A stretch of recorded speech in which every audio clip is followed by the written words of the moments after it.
दिन बाबानंद अंबिकावन में गए हैं।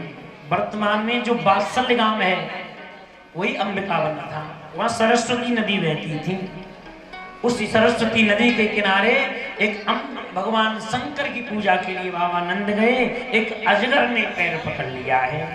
भगवान आए हैं और जैसे ही बाबा के चरण से वो पैर छुड़ाया है, उस अजगर से एक दिव्य पुरुष बन गया है। भैया तुम्हारा नाम, मैं शंखचूड़ नाम का एक दैत्य था, एक संत का अपमान किया था, इसलिए मुझे अजगर बनना पड़ा है। आज भगवान ने उस शंखचूड़ पर कृपा की है।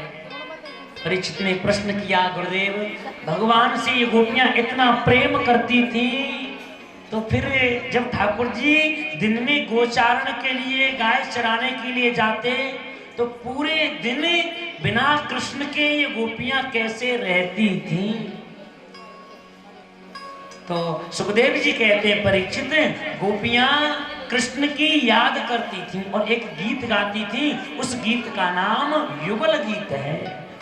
भागवत में कई गीत हैं, लेकिन 5 गीत प्रसिद्ध हैं। एक वेणु गीत, एक प्रणय गीत, एक गोपी गीत, एक युगल गीत और एक भ्रमर गीत। ये 5 गीत ही गोपियों ने गाए हैं, इसलिए प्रसिद्ध हैं। युगल गीत है। पूरे दिन भगवान की लीलाओं का चिंतन करती थी। वाम बाहुकृत वाम कपोलो बलगित भ्रूर लार्पित वेणुम कोमलांगल विरासित मार्ग गोप्य ईरिति यत्र मुकुंद। भगवान की इस प्रकार से पूरे दिन लीलाओं का चिंतन करती और पूरा दिन निकल जाता था। कंस ने एक केसी नाम के राक्षस को भेजा है ब्रज में। भगवान ने घोड़े के रूप में आया, उसको समाप्त कर दिया। अरिष्टासुर को भेजा है, बैल का रूप बना कर गया है। भगवान ने उस अरिष्टासुर को समाप्त कर दिया है। और अरिष्टासुर को भगवान ने मारने के बाद राधा रानी के पास गए हैं। किशोरी जी ने मना कर दिया है, कृष्ण मैं तुमसे बात नहीं करूंगी। क्यों? अरे तुम धर्म की रक्षा के लिए आए हो और आज तुमने एक बैल को, अरे किशोरी वो बैल नहीं, वो बैल के रूप में अरिष्टासुर राक्षस था। मैं बात नहीं करूंगी। राधा रानी नाराज हो गई हैं। किशोरी मैं क्या करूं? बोले भारत में जितने तीर्थ हैं उन सभी तीर्थों में स्नान करके आओ। ठाकुर जी ने जितने भारत के तीर्थ थे उन सभी तीर्थों को गोवर्धन गिरिराज जी ने बुला लिया है। आज भी वो कुंड है कृष्ण कुंड के नाम से।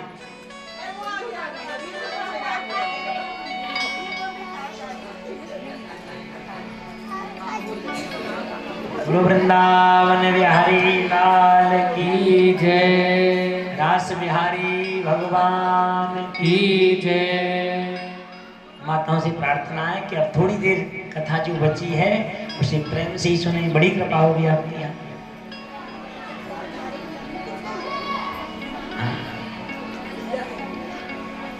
और लेने का विचार होगी संतोष महाराज। वैसे वो कर रहे हैं वैसे अपने काम को विचारे। बीच में थोड़ा कथा के बीच में थोड़ी सी वो आ जाए ना, तो वो रास को रस बिगड़ जाते हैं। और कोई बात नहीं। अब विराजमान है जा महाराज आप। बोली वृंदावन बिहारी लाल की। बैठ जा, कोई बात नहीं।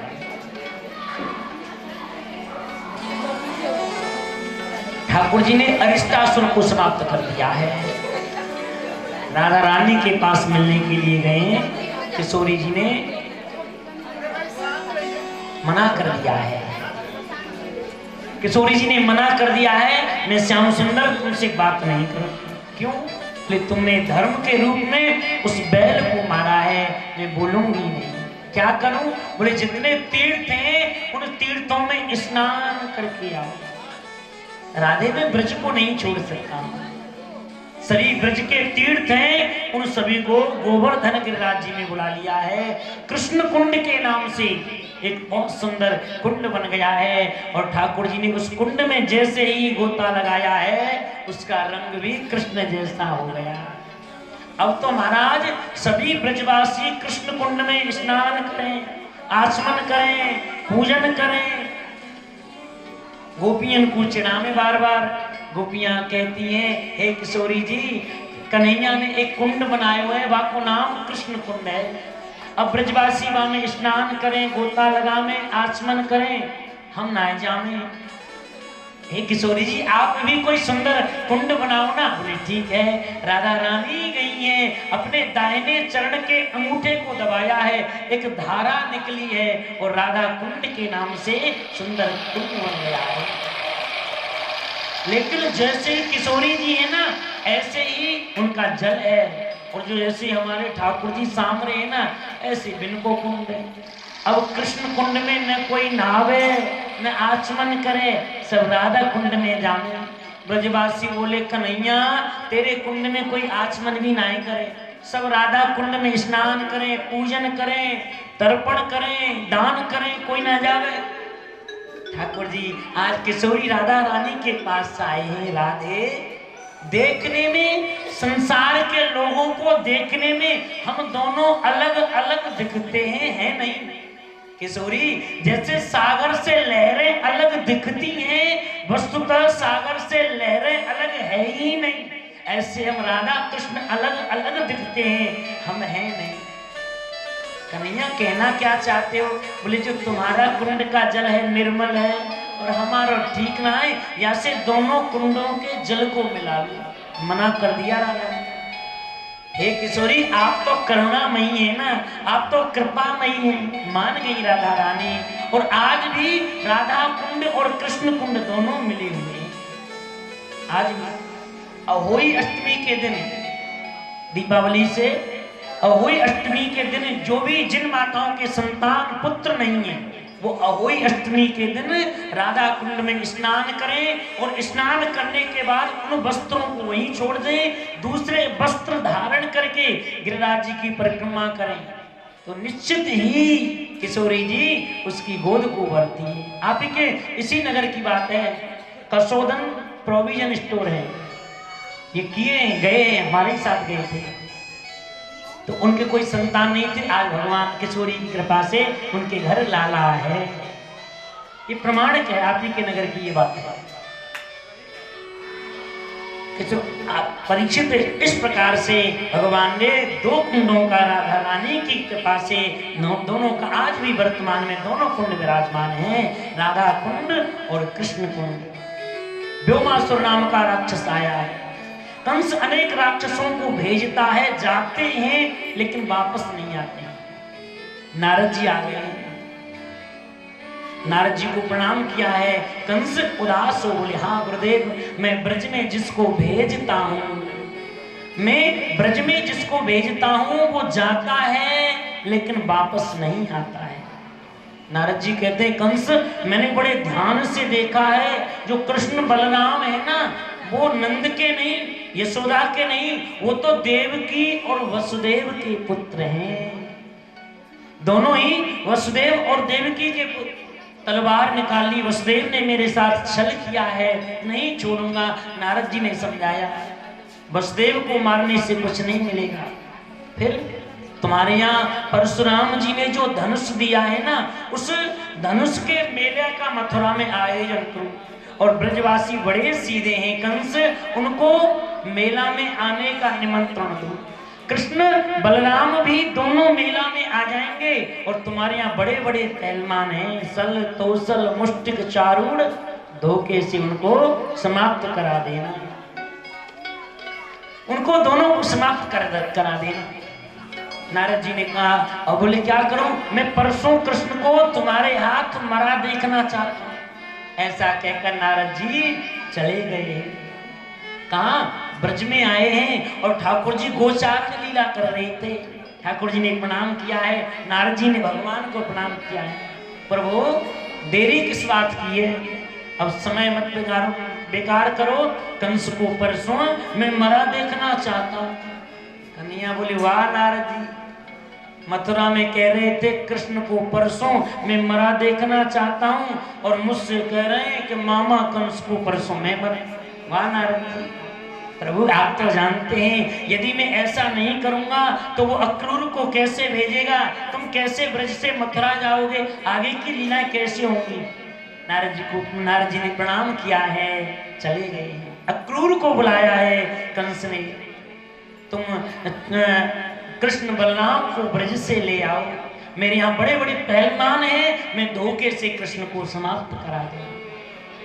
रामचरितमानस में जो स्थिति जो परिस्थिति मारीच की है वही स्थिति अक्रूर जी की है।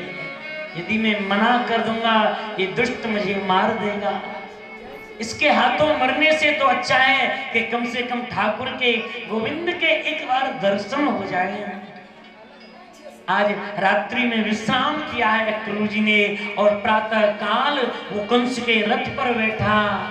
अक्रूर जी कहां, ब्रज वृंदावन की ओर जा रहे हैं, ब्रज वृंदावन की ओर जा रहे हैं। और जैसे ही रथ पर तो बैठे हैं, लेकिन रथ से पहले मनोरथ पर सवार हो गए हैं। रथ से पहले मनोरथ पर सवार हो गए। अक्रूर जी कहां, नंदगांव पहुंच गए। याद आया हो ये तो नंदगांव है। फिर रथ को लौटाया है, रथ दी कभी इधर चला, दिशाएं भटक जाती हैं, रथ बदल जाता है। शाम के समय अक्रूर जी ने ब्रज वृंदावन में प्रवेश किया है। शाम के समय अक्रूर जी ने ब्रज वृंदावन में प्रवेश किया है, और जैसे ही ब्रज भूमि में वृंदावन में गए, ठाकुर जी के चरणों को देखा है। अक्रूर जी रथ से कूद गए हैं और चरणों को प्रणाम कर रहे हैं। ठाकुर जी उनके चरणों को अक्रूर जी वंदन कर रहे हैं। शाम के समय गोविंद ने अंतिम भगवान की वो गोचारण लीला थी, ठाकुर जी के जीवन की अंतिम गोचारण लीला थी। गोविंद ने उन गायों को गौशाला में किया है, और जैसे ही कृष्ण गौशाला से बाहर आए, दूर से अक्रूर जी को देखा, दौड़ लगाई। आज मथुरा से हमारे काका अक्रूर आ गए। दोनों भाई अक्रूर जी के चरणों में गिर गए, हृदय से लगाया है। हमारे मथुरा में हमारे यदुवंशी कैसे हैं, हमारे पिता वसुदेव माँ देवकी ठीक से है ना। फिर याद आया था कृष्ण को, मैंने प्रश्न ही गलत कर दिया। जब तक मथुरा में कंस रूपी कैंसर है, मथुरावारी सुख से नहीं रह सकते। कैसे आए अक्रूर काका जी, कैसे आए? मैं तुम्हें वृंदावन से लेने के लिए आया हूं। क्यों? तुम्हारे मामा ने, कंस ने एक धनुष यज्ञ का मेला किया, आयोजन किया है। और सही बात कहूं कृष्ण, मेला नहीं है, वो बहाना है मेला का। तुम्हें मारने के लिए तुम्हारे मामा ने तुम दोनों को मथुरा बुलाया है। हाथ जोड़ लिए कृष्ण ने, मामा हाथ जोड़ लिए काका जी, ये बात मेरी मैया से मत कहना, नहीं मेरी माँ यशोदा नदरानी मुझे फिर ब्रज से वृंदावन से मथुरा नहीं जाने देगी। दोनों भाई हाथ पकड़ के नंद भवन में ले आए हैं। वसुदेव जी मिले हैं, मित्र नंद जी मिले हैं, वसुदेव की कुशलता पूछी है। अक्रूर जी को विश्राम कराया, जल पिलाया, भोजन कराया, और आज दोनों भाई अक्रूर जी के चरण दबा रहे हैं। मैया भी आ गई है। पूछ लिया मैया ने, अक्रूर आज कैसे इस ब्रजवासियों की, वृंदावन वासियों की कैसे याद आ गई? मैया अक्रूर जी कहते हैं, अरे नदरानी, मैं तेरे लाला को, तेरे कन्हैया को लेने के ताई आई। अक्रूर, मैं कृष्ण को मथुरा नहीं भेजूंगी। वहां जो कंस है मेरे लाला को बड़ो दुख देवे, यहाँ से मैं मथुरा ना भेजूंगी। अरे नदरानी, ये तेरो लाला नहीं है, ये तो देवकी को बेटा है, ये तो वसुदेव का पुत्र है। और जब माँ ने सुना है, आज पहली बार जीवन में माँ को दुख हुआ। कि कृष्ण मेरा नहीं है। पहली बार ब्रजवासियों को मालूम पड़ा ये कृष्ण यशोदा का नहीं है, ये कृष्ण नंद का नहीं है, ये तो वसुदेव और देवकी का पुत्र है। मैया रोने लगी, क्या अधिकार है मेरा, जब मेरा है ही नहीं कृष्ण, क्या अधिकार है रोकने का। लेकिन जब अक्रूर जी ने ये बात कही कि कृष्ण तेरा लाला नहीं, कन्हैया ने हाथ जोड़ लिए, काका जी दुनिया मुझे जरूर कहे वसुदेव का पुत्र हूं, संसार मुझे देवकी का पुत्र कहे, लेकिन मैया मेरी यशोदा है, मैया मेरी नगरानी है। लेकिन मैया यशोदा रोती जा रही, रोती जा रही है। मेरे गोविंद अपने पलंग से गए, मैया तू काहे को रो रही है। लाला कन्हैया कल तू चले जाएगो। हाँ मैया मैं परसों मथुरा में मेला देख के आ जाऊंगा, तू रोवे मत मैया। मेरा क्या अधिकार है कृष्ण, मैं तुझे कैसे रोकूं। आज मालूम पड़ा तू मेरा नहीं है, तू देवकी का है रे। आज मुझे मालूम पड़ा तू नंद जी का नहीं, तू वसुदेव का है। हमारा क्या अधिकार है कृष्ण कि हम तुझसे मथुरा जाने के लिए मना कर।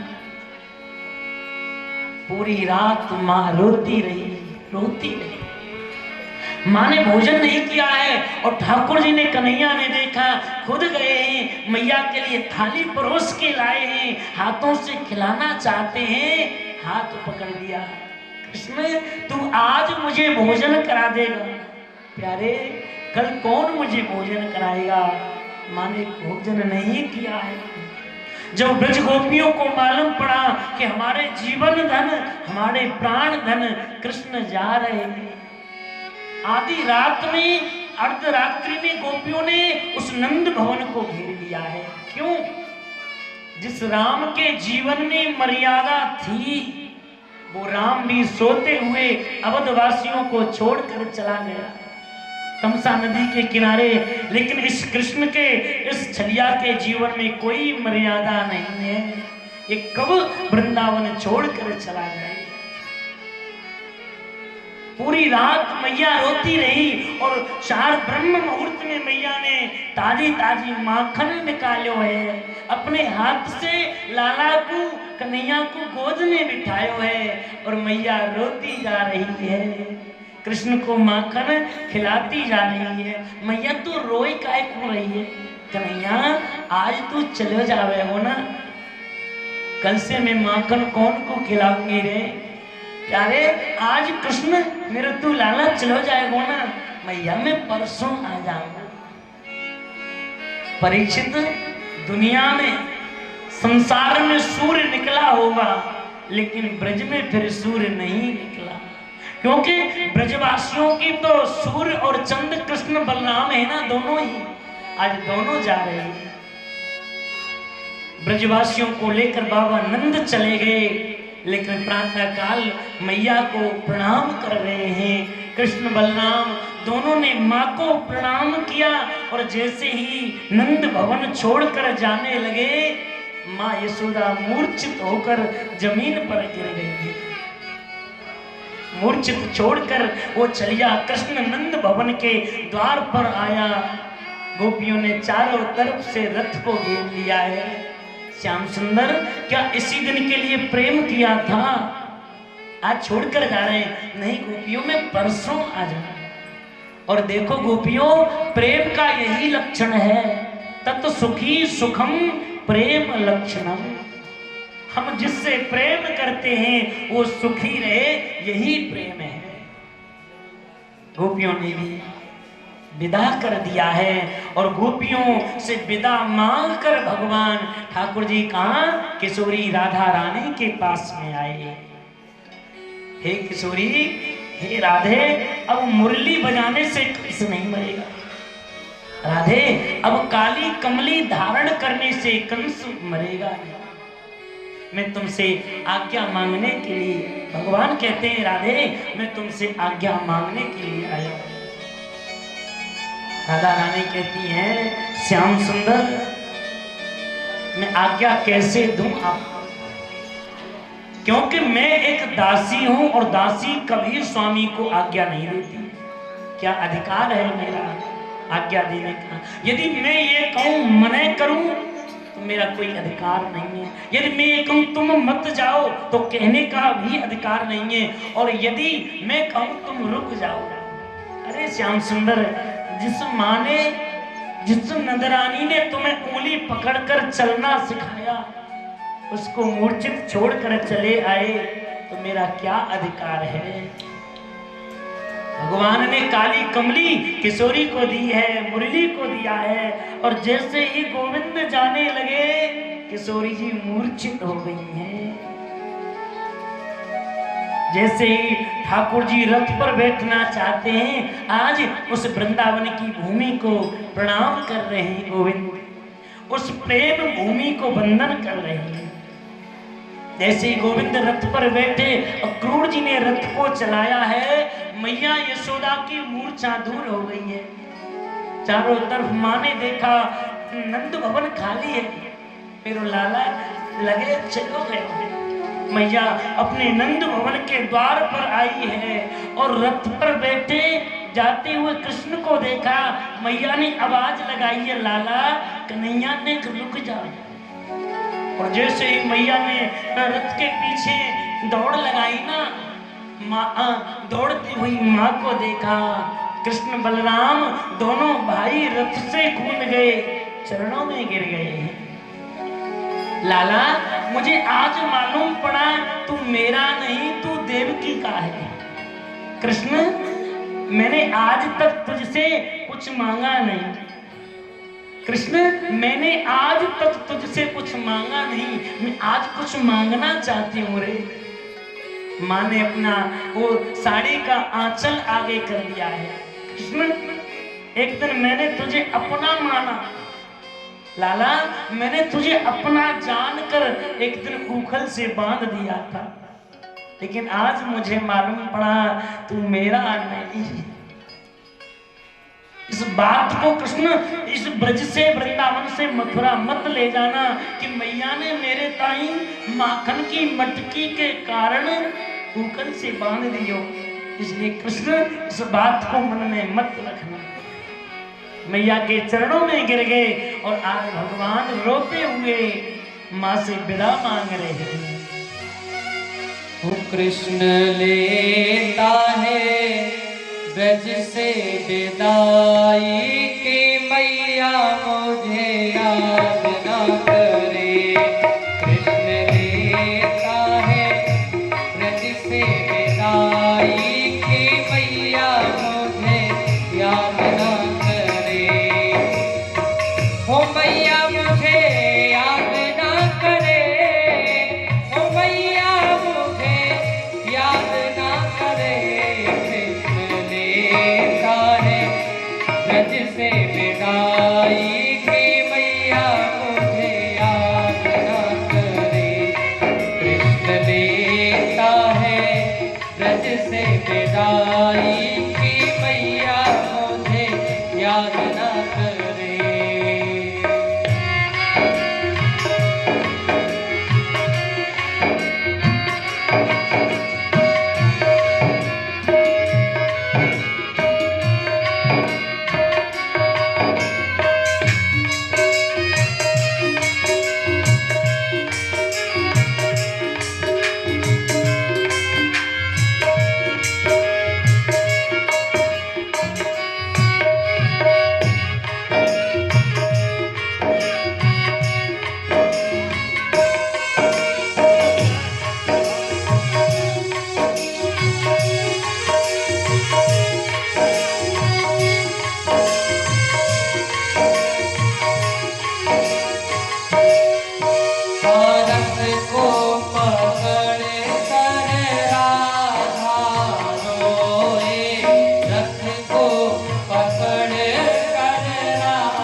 ब्रजवासी सब रोए रहे, गैया बछड़ा तड़प रहे, गैया बछड़ा तड़प रहे।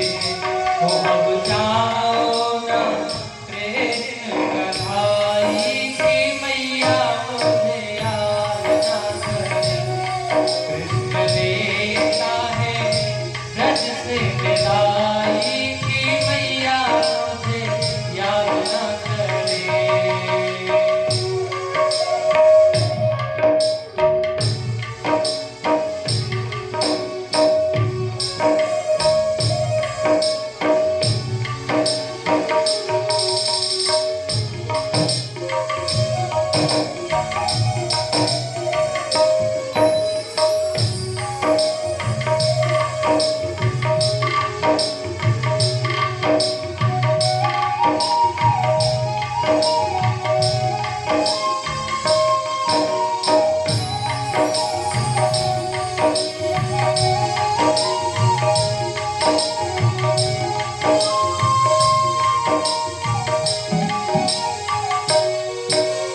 रथ को पकड़ कर रोए कन्हैया, रथ को पकड़ कर रोए कन्हैया।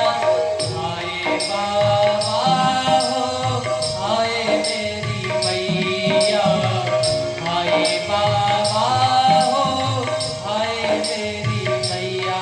वो अब हंस हंस के दे दो विदाई की मैया मुझे याद ना करे, अब हंस हंस के दे दो विदाई की मैया मुझे याद ना करे।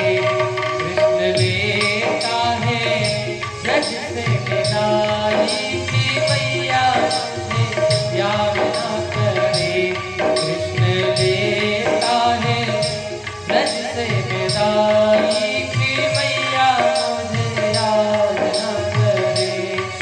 हाँ मैया मुझे याद ना करे, ओ मैया मुझे याद ना करे। स्थिति अक्रूर जी की है। यदि मैं मना कर दूंगा ये दुष्ट मुझे मार देगा, इसके हाथों मरने से तो अच्छा है कि कम से कम ठाकुर के गोविंद के एक बार दर्शन हो जाए। आज रात्रि में विश्राम किया है अक्रूर जी ने और प्रातः काल वो कंस के रथ पर बैठा। अक्रूर जी कहां? ब्रज वृंदावन की ओर जा रहे हैं,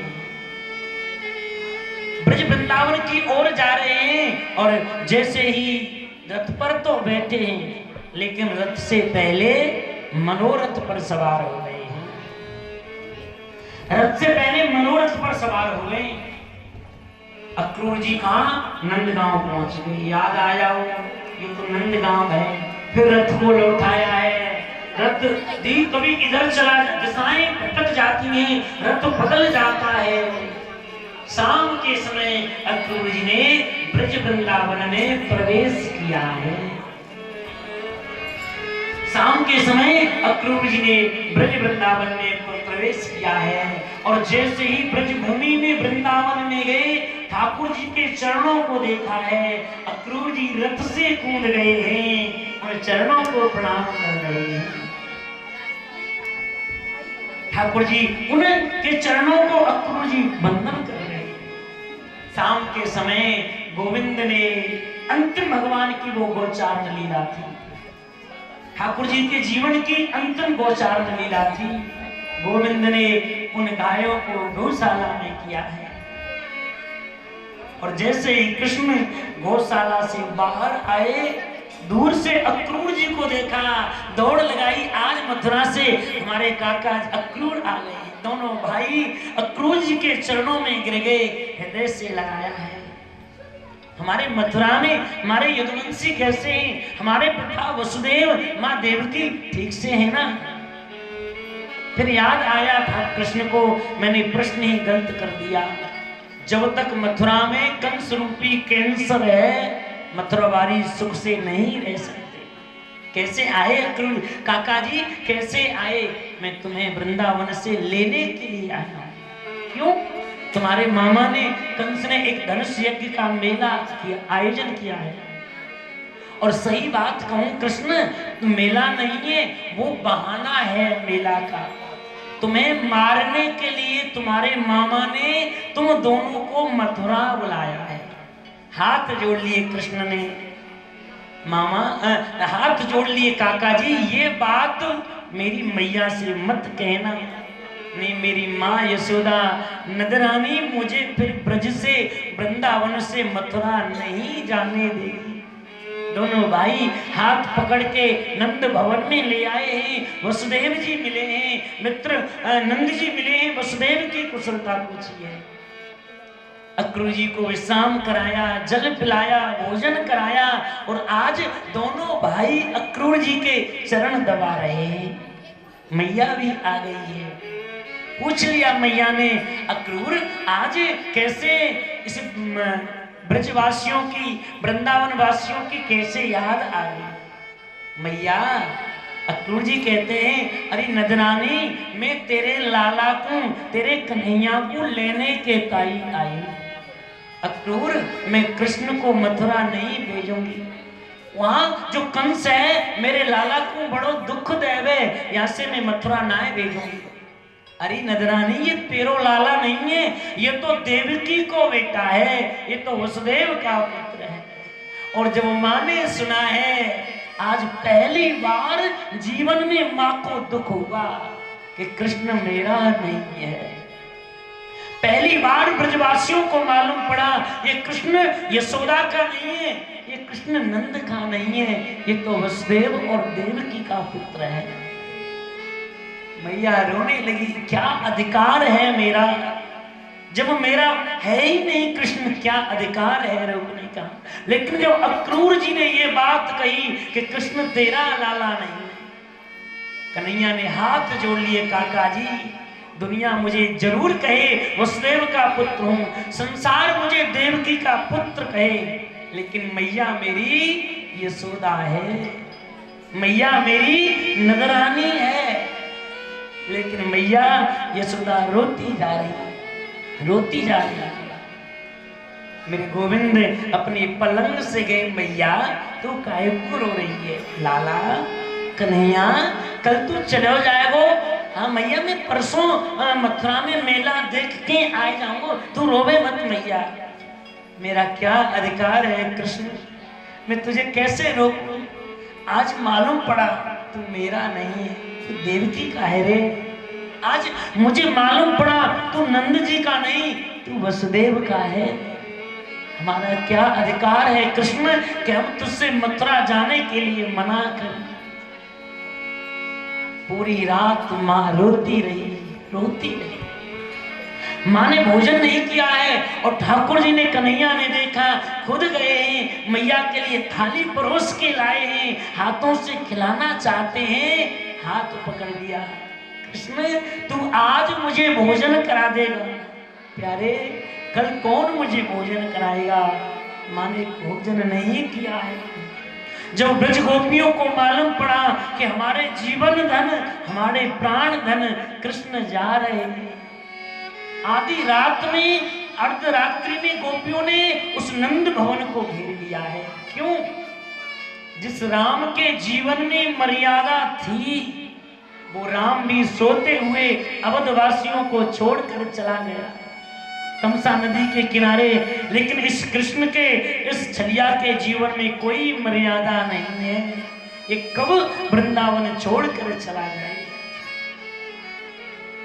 पूरी रात मैया रोती रही, और 4 ब्रह्म मुहूर्त में मैया ने ताजी ताजी माखन निकालो है, अपने हाथ से लाला को, कन्हैया को गोद में बिठायो है, और मैया रोती जा रही है, कृष्ण को माखन खिलाती जा रही है। मैया तू रोई काहे को रही है?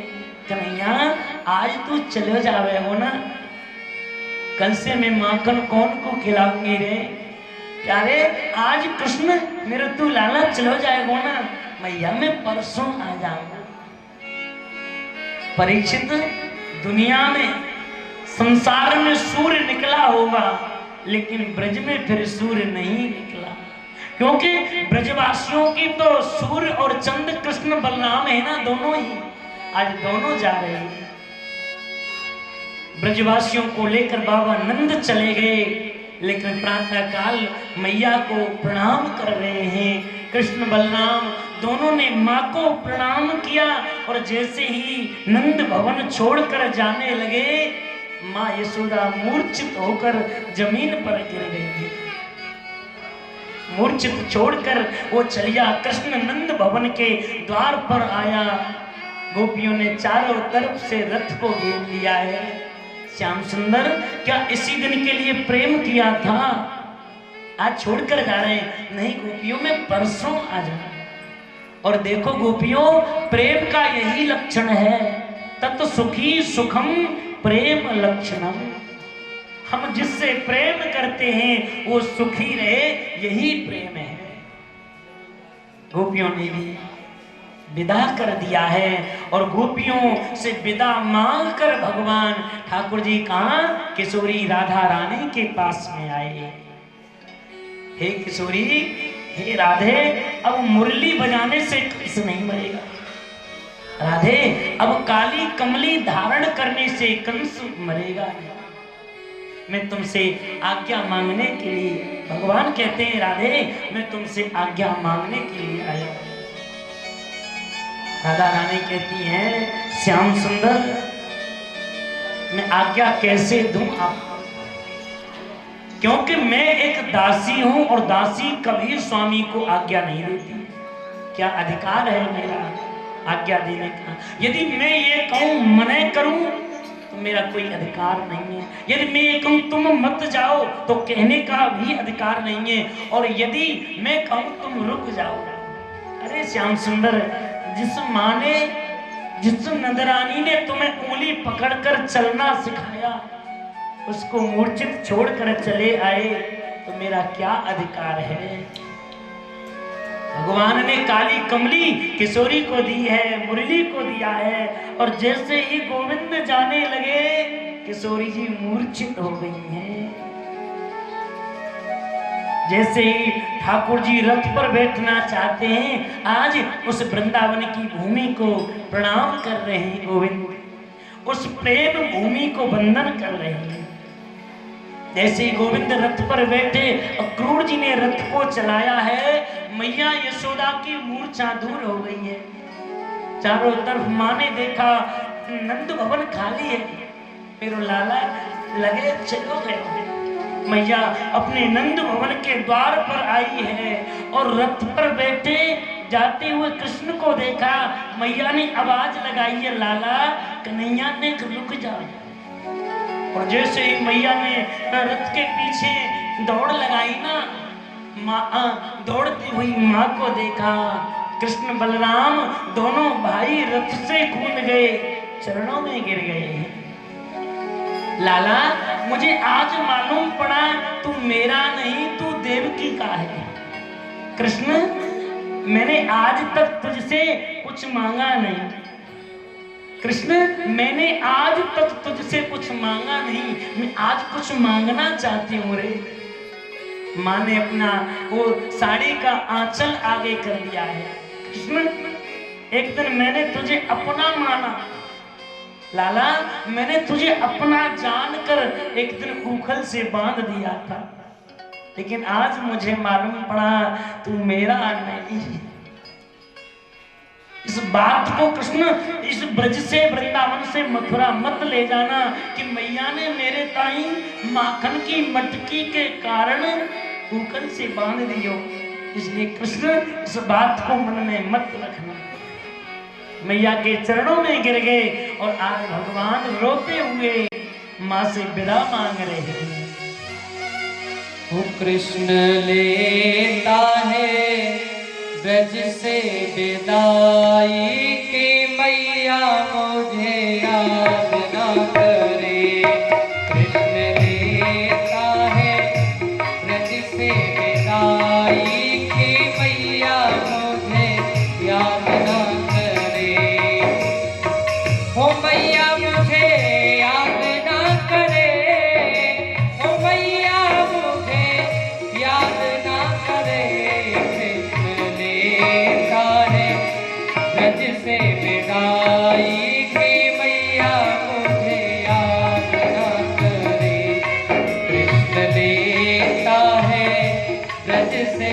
आई कि मैया मुझे याद ना करे।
कर जा रहे हैं। परसों की कह के गए थे, लेकिन बरसों तक फिर आए नहीं। क्यों नहीं आए? नहीं आना था तो फिर क्यों कह कर गए? अच्छा, मथुरा से वृंदावन बहुत दूरी पर नहीं है, चाहते तो दिन में 4 बार आ जाते, लेकिन नहीं आए। ठीक है, नहीं आए तो कम से कम ब्रजवासियों को बुलाए होते, वो भी नहीं किए। क्यों? क्योंकि ब्रजवासियों के अंदर जो प्रेम था वो वात्सल्य रस का था। मथुरा वासियों ने वात्सल्य नहीं देखा, बालक नहीं देखा, भगवान देखा था। वो माटी खाने वाला, माखन चुराने वाला नहीं देखा, वो पूतना मारने वाला देखा था मथुरा वासियों ने। वो ऐश्वर्य था वहां, और ऐश्वर्य और वात्सल्य दोनों एक जगह नहीं रहते। बुलाया क्यों नहीं? जानते थे भगवान कि मुझे जरासंध जैसे राक्षसों से युद्ध करना है, कंस जैसे दुष्टों को मारना है। तो जरासंध ने 17 बार मथुरा पर आक्रमण किया। यदि उसे ये मालूम होता कि कृष्ण इतना प्रेम ब्रजवासियों से करता है, तो वो फिर मथुरा में नहीं आक्रमण करता, फिर वृंदावन में आक्रमण करता। भगवान जानते हैं कि उस प्रेम भूमि को मैं रणभूमि नहीं बनाना चाहता। जिस ब्रज भूमि में मैं बड़ा हुआ, उसे मैं रक्त से रंजित नहीं कराना चाहता। इसलिए भगवान न आए, न ब्रजवासियों को भी बुलाए। 100 वर्ष बाद कुरुक्षेत्र में मिले, ब्रज में भगवान नहीं मिले। प्रेम कैसा! भगवान तो 11 वर्ष 56 दिन रहे, और यहाँ तो 6 ही दिन हुए। लेकिन ऐसे आप संत कबीर नगर वासियों का ऐसा प्रेम है कि कम से कम ये 50वीं कथा होगी, इसी जिले की बात कर रहे हैं। और देन आप दिए साहब, न आप अपने पूज्य पिताजी को वृंदावन ले जाते, आप ही की ये देन है। मूल में आप तो भगवान है। न आप अपने पिताजी की हमारे गुरुदेव से कथा कराते, न राम कुमार जी से हमारा परिचय होता, और न इस प्रेम की भूमि संत कबीर नगर में हम आ पाते। यहाँ कई ऐसे हैं, जियालाल जी ऐसे हैं जिन्होंने आयोजक भी हैं। तो भगवान, कई लोग हैं, जयसवाल जी भी बैठे हैं, ऐसे बहुत लोग हैं। तो ये प्रेम ब्रज तो है ही है, लेकिन हम सही बात बताएं ना, यहाँ भी आप लोगों का हमारा प्रेम ही मिलता है। इसलिए तो जब कहते हैं संत कबीर नगरवासी, तभी चले जाते हैं। क्योंकि ध्यान रखना, ब्रजवासी जो होते हैं ना, कभी धन के वो नहीं रहते हैं, केवल प्रेम के प्रेमी रहते हैं। और वो प्रेम हमें इस जिले में मिलता है। बोलो लक्ष्मी नारायण भगवान। और मैं ठाकुर जी से यही करूंगा प्रार्थना कि ऐसे ही आप लोग प्रेम करते रहें, और इन ब्रजवासियों को ऐसे ही प्रेम चाहिए, और क्या चाहिए। ठाकुर जी आज प्रेम भूमि को, उस ब्रज भूमि को छोड़कर मथुरा की ओर जा रहे हैं। अक्रूर जी के मन में लगा कहीं कंस इन्हें मार नहीं दे। यमुना में स्नान करने लगे अक्रूर जी, तो भगवान ने ऐश्वर्य दिखाना प्रारंभ किया है। जो रथ पर बैठे हैं वो यमुना के जल में है। अक्रूर जी बोले, ये रथ में जल, बाहर देखा तो रथ में, अंदर देखें तो जल में। समझ गए ये साक्षात नारायण है। ब्रजवासी पहले ही पहुंच गए थे। मथुरा में मोहन बाग में रुके थे, आज वो बाग नहीं, जगह है वर्तमान में। अक्रूर जी दोनों भाइयों को लेकर मथुरा में गए हैं। बाबा नंद ने पूछा, कन्हैया इतनी देर कर गई आने में? अरे बाबा, मैया ने मुझे विदा कर दिया, यही मानी। बाबा नंद से मिले, ब्रजवासियों से मिले, पहली बार मथुरा नगरी में देखा। भगवान कहते हैं, बाबा हमारा मन करे या मथुरा नगरी में हम घूम आए। मना कर दिया, नहीं ये कंस की नगरी है, ये ब्रज नहीं है लाला। और तेरो जो स्वभाव है वो चंचल है, तो कछु गिरा दे, कछु ऐसी उठाई धरी करेगा, इसलिए मैं नहीं भेजूंगा। जब ज्यादा प्रार्थना की है तो बलराम जी ने कहा है, बाबा मैं साथ में जा रही हूँ कन्हैया के, आप चिंता मत करो। अपने सखाओं को लेकर आज कृष्ण बलराम दोनों भाई पहली बार मथुरा नगरी में प्रवेश कर रहे हैं। व्यापारी लोग बहुत चतुर होते हैं, देख लेते हैं किसकी सरकार जाएगी किसकी सरकार आएगी? तो कंस की सरकार जाएगी तो कृष्ण की सरकार आएगी। इसलिए आने वाली सरकार का स्वागत कर रहे हैं पुष्पों से। कन्हैया या मथुरा में बड़ो सम्मान है रे। तुम ना जानो ब्रजवासी यहाँ के जो राजा है ना मेरे सगे मामा है। अरे कन्हैया तेने पहले नाय बताई, देख हम ऐसी चले आए न ठीक से वस्त्र धारण किए, अब कैसे मथुरा नगरी में जाएंगे। कन्हैया बोले कोई बात नहीं, मैं व्यवस्था करूं। धोबी घाट पर भगवान ब्रजवासियों को लेकर गए और उस रजक को कहा है मामा जी जय श्री राम। वो धोबी बार बार देख रहा है कि ये भांजो हमारो कब को आएगो या से कोई परिचय। भैया मामा काय को, यहाँ के जो महाराज है ना वो मेरे सगे मामा हैं और नगर में जो मामा के नगर में जाएंगे तो सब मामा हुए, या से मैंने तुमसे मामा कही। हमारे जो ब्रजवासी है ना ये वस्त्र की इच्छा लेके आए तुम्हारे पास। उस रजक के मन में लोभ आया कि हमारे महाराज ने, कंस ने इस कृष्ण को मारने के लिए बहुत बड़ा इनाम रखा है और यदि मैं मार दूं तो वो इनाम मुझे मिल जाएगा। तो वो ठाकुर जी को गाली, अरे कहाँ तुम गाय चराने वाले, वन में रहने वाले इन राजसी वस्त्रों को पहनोगे। भगवान को गाली दे रहा है। छोटो सो मधुमंगल बोलो लाला कन्हैया या को नहीं अपने पूजना वाले हाथ दिखाइयो, मैं तेरे संग हूं। और जैसे ठाकुर जी आगे गए एक थप्पड़ मारा है, गोविंदाय नमो नमः।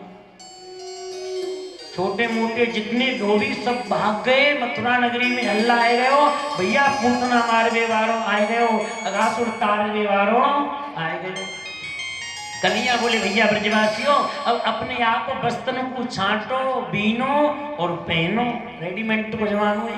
ब्रजवासी ने वस्त्र तो पहन लिए लेकिन जब चले तो लाला बिना झाड़ू के रास्ता साफ है वे। इतने इतने इतने बड़े वस्त्र हैं, हम छोटे ब्रजवासी हैं तो ऐसे देखने में लग रहे हैं जैसे कोई हैंगर पे कपड़ा टांग दे। कन्हैया बोली ठीक है चिंता मत करो, मैं व्यवस्था करूंगा।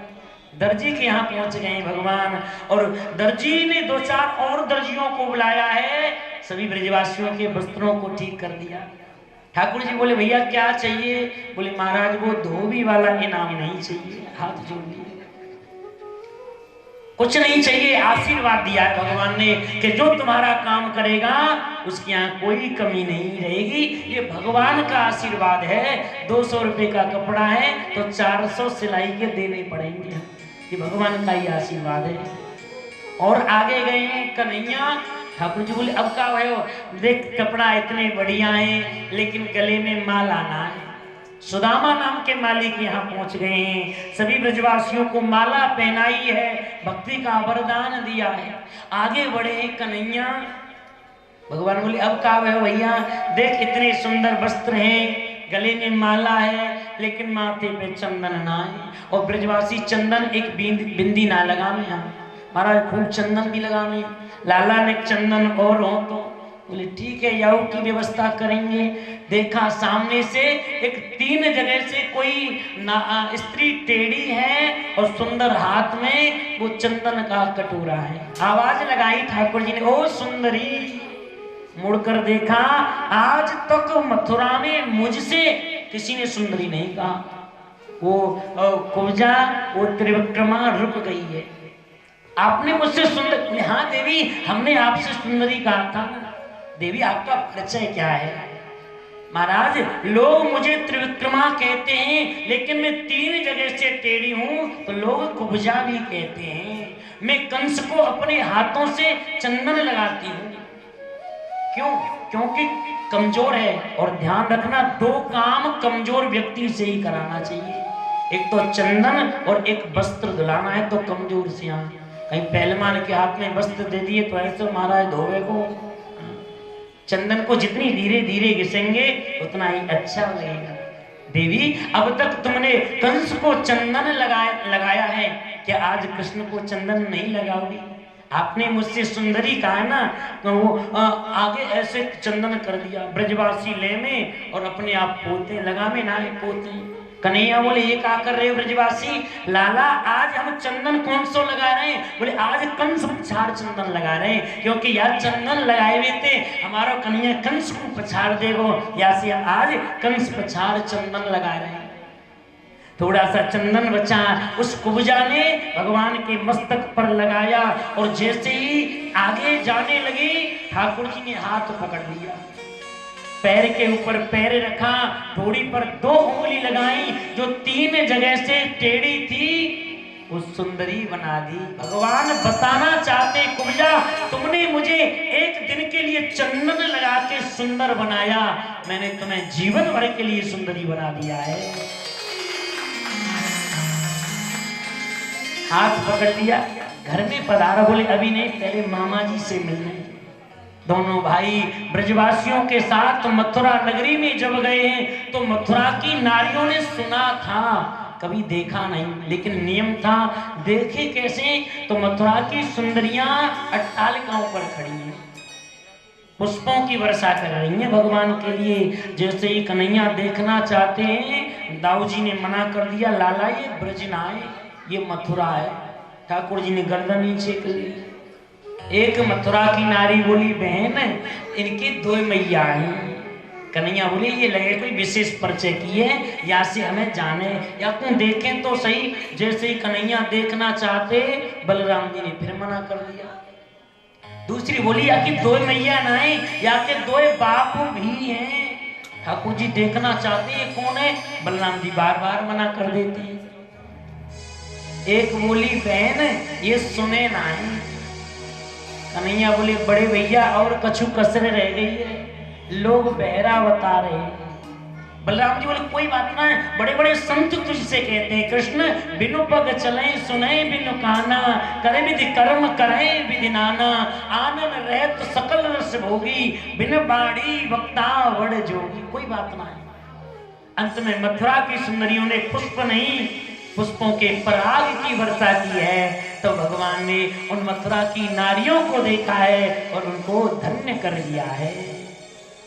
दोनों भाई कहां रंग भूमि में जहां धनुष है वहां पहुंच गए हैं। कन्हैया कहते हैं बलराम बड़े भैया? बोले हाँ, ये मामा कंस को धनुष है। बोले हाँ कंस मामा को धनुष है। बड़े भैया या धनुष को आप तोड़ दो। दाऊ जी बड़े भैया बोले लाला धनुष तोड़ने की समस्या एक बार जनकपुर में भी आई, राम अवतार में भी आई, लेकिन वहां अंतर था। कन्हैया वहां तो बड़ा था और मैं छोटा लक्ष्मण था। जब जनकपुर में वो धनुष